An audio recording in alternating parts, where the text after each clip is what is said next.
नमस्कार भारतवासियों। 100 राजा के बराबर एक चोर की बुद्धि होता है। आरएसएस का मतलब हिंदू, हिंदू का मतलब बीजेपी, बीजेपी का मतलब यानी कहने का मतलब है 10% जनसंख्या वाला 90% जनसंख्या वाला प्रशासन करे उसे ही हिंदू कहते हैं। आरएसएस और बीजेपी एक सिक्का का दो पहलू है। RSS chief secretary Mohan Bhagwat Modi के खिलाफ है, ऐसी बात बिल्कुल मत सोचिए। ऐसा इसलिए मैं कह रहा हूँ क्योंकि मोदी जी 2024 का लोकसभा चुनाव 400 पार नारे के साथ लड़ा था, लेकिन पूर्ण बहुमत के भी न ला पाए। यानी मोदी जी का जनता के बीच चाहत पसंदीदा में कमी आई है। पहले लोग कहते थे कि मोदी है तो मुमकिन है। पहले जहाँ भी देखते थे मोदी जी का, पेपर में देखिए तो छाए हुए हैं अकेले, टीवी पर देखिए तो छाए हुए हैं अकेले, होल्डिंग चौराहों पर देखिए तो मोदी जी ही अकेले, उनके चेहरे फोटो छाए हुए हैं। यानी कहने का मतलब है कि मोदी जी अब चाहत में कमी आई है। मोदी जी को जनता के बीच चाहत में कमी को देखते हुए आरएसएस चाह रहा है कि मोदी जी की जगह किसको नाम उछाला जाए कि जिसका चाहत जनता के बीच पसंदीदा हो जाए। ऐसा भी मोदी जी की 75 के लगभग हो चुका है। अरविंद केजरीवाल लोकसभा चुनाव में कहा था कि बीजेपी में 75 के तक ही पद पर रह सकता है, लेकिन 75 बस का शब्द कहाँ से आया, कहाँ से केजरीवाल बोले, ये बात अब आई। जून 2016 में मध्य प्रदेश के कैबिनेट विस्तार के दौरान 75 पार बाबूलाल और 87 को मंत्री पद से इस्तीफा देना पड़ा था। इसी तरह 80 पार पूर्व लोकसभा अध्यक्ष सुमित्रा महाजन को भी कोई जिम्मेदारी नहीं दी गई। हिमाचल प्रदेश दिग्गज नेता शांत कुमार भी इसी तरह किनारे लग गए।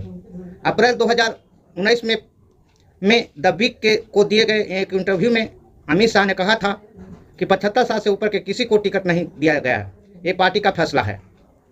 एक दूसरे पुराने वीडियो में शाह कहते दिखते हैं 75 साल से ऊपर के नेताओं को जिम्मेदार नहीं देने का फैसला हुआ है।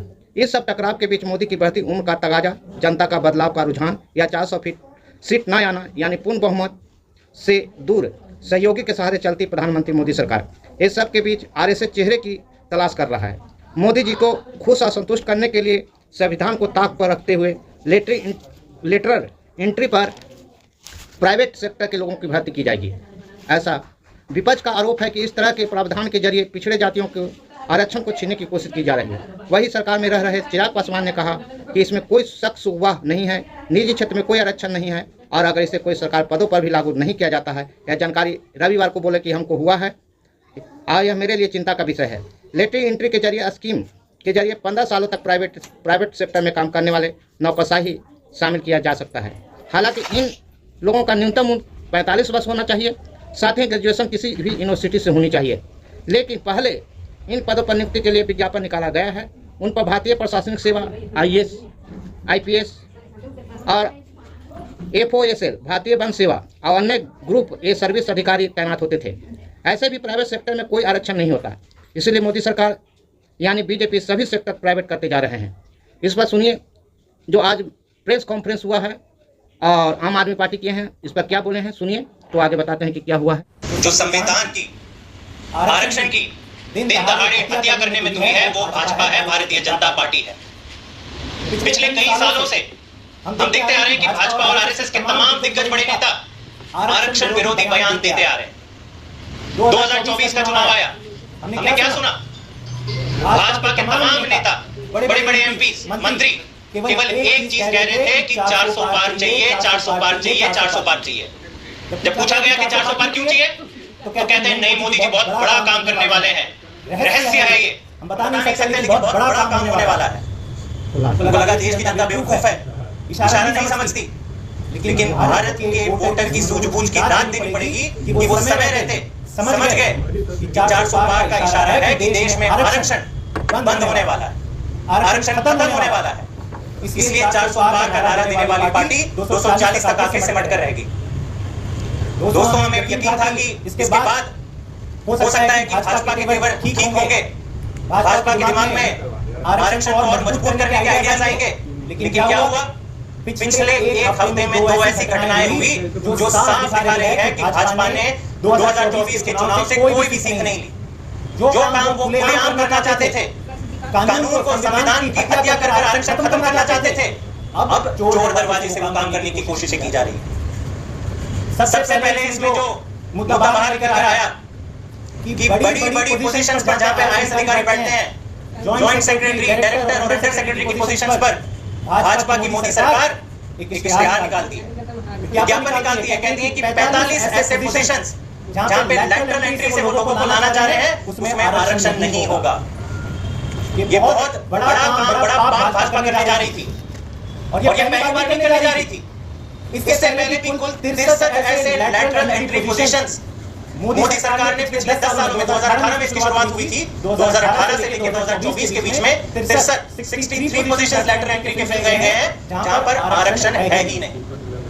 और 2024 के चुनाव के बाद पहला जब इश्तेहार आता है तो पता चलता है कि आईएएस ऑफिसर की नियुक्ति में भी ये लोग आरक्षण खत्म करना चाहते हैं। ये एक ऐसा मुद्दा नहीं है। भाजपा की राज्य सरकारें देख लें तो यूपी की सरकार ने फिलहाल जो 4-5 साल से इनकी प्रक्रिया चल रही थी कि 69,000 असिस्टेंट टीचर रिक्रूटमेंट जो करने जा रही थी यूपी सरकार, योगी जी की सरकार, वहां पर भी जो एससी, एसटी और ओबीसी समुदाय के लोग हैं, हमारे युवा हैं, उनको अपने हक की नौकरियां नहीं मिली। ओबीसी समाज का रिजर्वेशन होता है 27%, योगी सरकार ने कितने युवा को नौकरी दी? 4%। एससी समाज का रिजर्वेशन होता है 21%, लेकिन योगी जी ने कितने युवा को आरक्षण दी? केवल 16%। जब बदलाव हुआ, युवाओं ने अपनी आवाज बुलंद करी, तब भी योगी सरकार ने एक चीज नहीं सुनी। मैं शुक्रगुजार हूं इलाहाबाद हाई कोर्ट का कि उन्होंने ऐतिहासिक फैसला लिया, संविधान को बचाने का काम किया और पूरी तरह से रिक्रूटमेंट खारिज करी। तो ये एक हफ्ते के अंदर ये दो बड़े नमूने क्या दिखाते हैं? ये दिखाते हैं कि भाजपा देश विरोधी पार्टी है, भाजपा संविधान विरोधी पार्टी है और भाजपा आरक्षण विरोधी पार्टी है। पिछले कई दशकों से इनका एक प्रयास है कि पिछड़े और वंचित समुदाय को कैसे दबाया जाए, सरकारी नौकरियां उनको नहीं दी जाए। इससे पहले भी 40 विश्वविद्यालयों का जब रिक्रूटमेंट हुआ था तो वहां भी आरक्षण हटा दिया था। फिर लैटरल एंट्री का पूरा सिस्टम बनाया, वहां से भी आरक्षण हटा दिया गया। आज मैं आप सबके सामने एक और बड़ा खुलासा करना चाहता हूं। अगर भाजपा या मोदी सरकार का कोई भी मंत्री ये कहता है कि नियम कानून हमें ये अलाउ करता है कि आरक्षण इन पोजीशंस में नहीं दी जाए, तो ये सरासर झूठ बोल रहा है। मेरे हाथ में डीओपीटी जो केंद्र सरकार के अंदर आता है, department of personal and training, उसका एक मेमोरेंडम है 21 नवंबर 2022। अब ये दिलचस्पी से सुनिए, सरकार का आधिकारिक मेमोरेंडम क्या कहता है।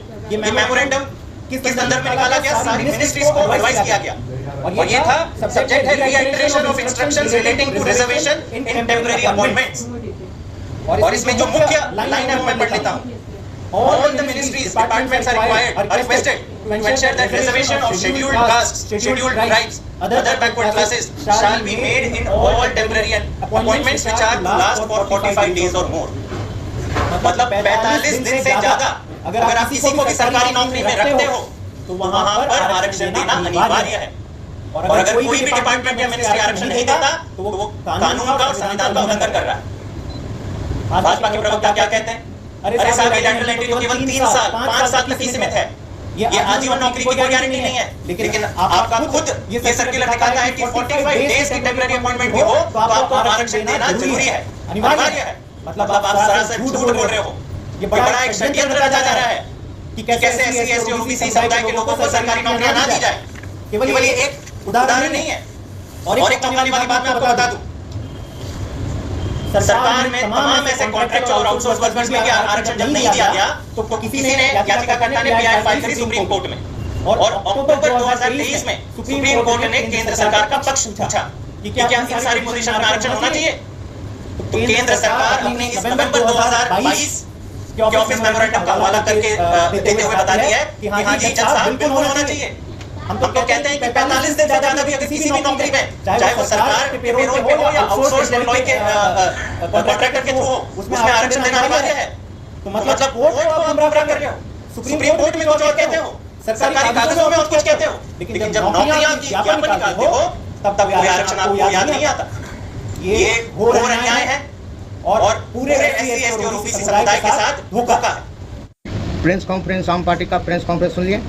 सबसे पहली बात है कि एक बात जान ले कि बीजेपी या आरएसएस दोनों एक सिक्का का दो पहलू हैं, लेकिन कुछ इसकी बात अंदरूनी होती है, वो समझने की कोशिश कीजिए। ऐसे बीजेपी आरक्षण विरोधी पार्टी है और ऐसे देखिए कि लेटरी एंट्री जो ज्वाइंट सेक्रेटरी, डिप्टी सेक्रेटरी और सेक्रेटरी के पद 45 निकाले गए हैं, उसने घपला और आरक्षण देने की बात नहीं कर रहे हैं कि आरक्षण नहीं दिया जाएगा।